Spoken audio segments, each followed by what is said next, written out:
महाराजा अग्रसेन जी की गौरव गाथा।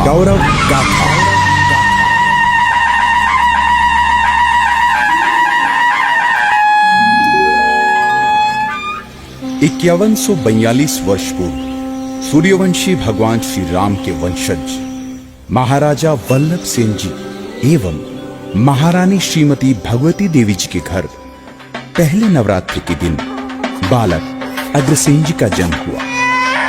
यह द्वापर युग का अंतिम चरण एवं कलयुग का आगमन था। बालक अग्रसेन की कुंडली देखकर ज्योतिषियों ने भविष्यवाणी की कि यह बालक परम प्रतापी, प्रजापालक और महान शासक बनेगा। साथ ही इनका वंश इनके नाम से जाना जाएगा। बाल्यकाल में शिक्षा ग्रहण करने के लिए इन्हें मुनि तांडे के आश्रम में भेजा गया। वहां से समस्त विद्याओं में पारंगत होकर एक अच्छे शासक बनने के सभी गुण प्राप्त किए। महाभारत के युद्ध में पांडवों की ओर से लड़ते हुए युवा अग्रसेन जी के पिता महाराज वल्लभ सेन जी जब भीष्म पितामह के हाथों वीर गति को प्राप्त होती हैं, तब शोकाकुल अग्रसेन जी को भगवान श्री कृष्ण ने शोक से उबरने के लिए दिव्य ज्ञान दिया और पिता के राजकाज संभालने का आदेश देते हुए कहा, हे राजन, जन्म और मृत्यु तो संसार का नियम है, जिससे किसी का भी बच पाना असंभव है। अतः तुम्हें धैर्य रखकर इसे स्वीकार करते हुए आगे बढ़ना होगा। एक योद्धा की भांति राजधर्म का पालन करते हुए तुम्हें अभी बहुत कुछ करना है। हे राजन, समस्त राज्य की प्रजा तुम्हारा मार्ग देख रही है। उठो वत्स और सांसारिक नियमों का पालन करो। निश्चित तौर पर विजय तुम्हारी ही होगी। कुछ समय पश्चात नागलोक के राजा कुमुद की पुत्री राजकुमारी माधवी के स्वयंवर में, जहां भूलोक के राजकुमार और देवलोक से इंद्र भी भाग लेने पहुंचे थे, वहां महाराज अग्रसेन जी भी उपस्थित हुए। इंद्र राजकुमारी माधवी की सुंदरता पर मोहित हो गए, लेकिन राजकुमारी माधवी ने अग्रसेन जी के गले में ही वरमाला डाल दी और उनका विवाह राजकुमारी माधवी के साथ हर्षोल्लास से संपन्न हुआ। इंद्र ने इसे अपना अपमान समझा और महाराजा अग्रसेन के प्रताप नगर में वर्षा रोक दी।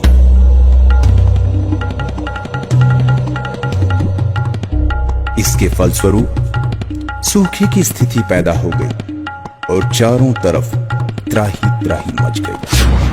आसमान में बादल तो आते थे, बिजली भी कड़कती थी, लेकिन वर्षा की एक बूंद के लिए लोग तरस जाया करते थे। इससे खिन्न होकर अग्रसेन जी ने दिव्यास्त्रों के प्रयोग से वर्षा करवा दी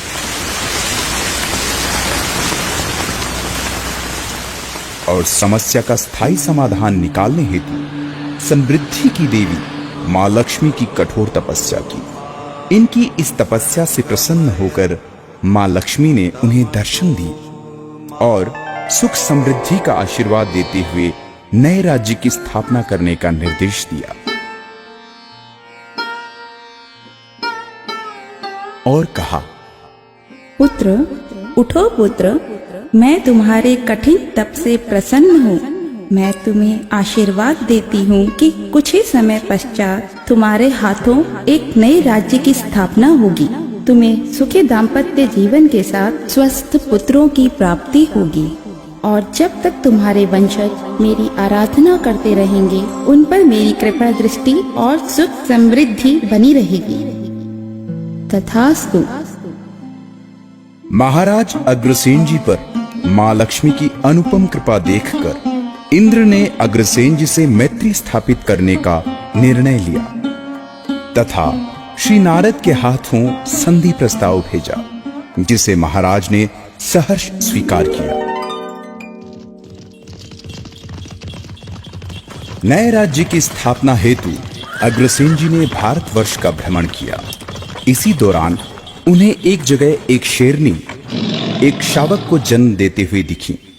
कहते हैं जन्म लेते ही शावक ने महाराजा अग्रसेन के हाथी को अपनी मां के लिए संकट समझकर तत्काल हाथी पर छलांग लगा दी।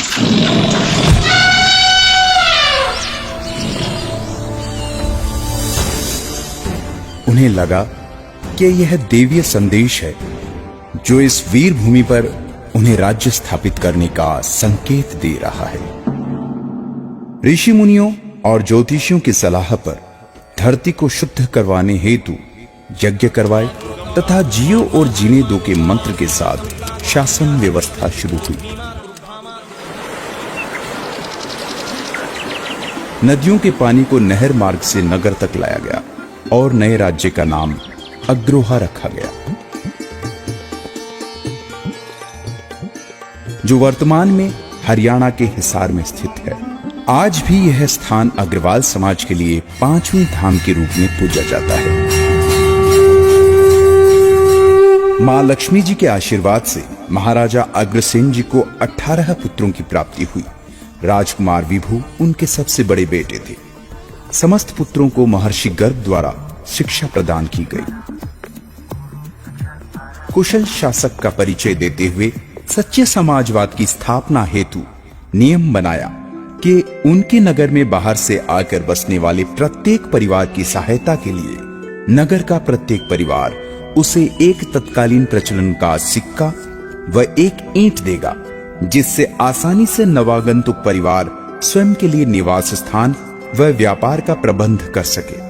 महाराजा अग्रसेन जी ने पुनः वैदिक सनातन आर्य संस्कृति की मूल मान्यताओं को लागू कर राज्य के पुनर्गठन में कृषि, व्यापार, उद्योग, गौपालन के विकास के साथ साथ नैतिक मूल्यों की पुनः स्थापना की, जिसे एक नए युग का जन्म माना जाता है। मां लक्ष्मी की कृपा से महाराज अग्रसेन जी ने अपने राज्य को 18 गणराज्यों में विभाजित कर एक विशाल गणराज्य का निर्माण किया। महर्षि गर्ग ने महाराजा अग्रसेन को 18 गणाधिपतियों के साथ 18 यज्ञ करने का संकल्प करवाया। यज्ञों में बैठे 18 गणाधिपतियों के नाम पर ही अग्रवंश के 17.5 गोत्र बने और अग्रवाल समाज की स्थापना हुई। उस समय यज्ञों में पशु बलि अनिवार्य रूप से दी जाती थी। प्रथम यज्ञ के पुरोहित स्वयं गर्ग ऋषि बने। सबसे बड़े राजकुमार विभु को दीक्षित कर उन्हें गर्ग गोत्र से मंत्रित किया। इसी प्रकार दूसरा यज्ञ गोभिल ऋषि ने करवाया और गोयल गोत्र का प्रारंभ हुआ। इस तरह से 17 यज्ञ पूर्ण हो चुके थे।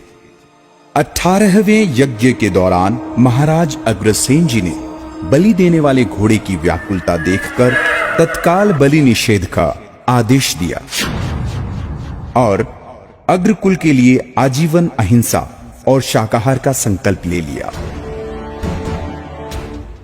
अतएव 18वें यज्ञ की पूर्ण आहुति के लिए श्रीफल को ही साधन बनाया गया। ऐसा कहा जाता है कि अंतिम यज्ञ में पशु बलि न होने के कारण गोत्र अधूरा रह गया, परंतु महाराज के आदेश पर 18वें यज्ञ को नगेंद्र ऋषि द्वारा नांगल गोत्र से अभिमंत्रित किया गया। यह गोत्र पशु बलि न होने के कारण आधा माना जाता है। इस प्रकार अग्रवाल समाज में आज भी 18 नहीं 17.5 गोत्र प्रचलित हैं। गोत्रों के नाम कुछ इस प्रकार हैं: गर्ग, गोयल, गोयन, बंसल, कंसल, सिंघल, मंगल, जिंदल, तिंगल, ऐरन, धारण, मंदल, बिंदल, मित्तल, कुच्छल, मधुकुल, टायल और नांगल।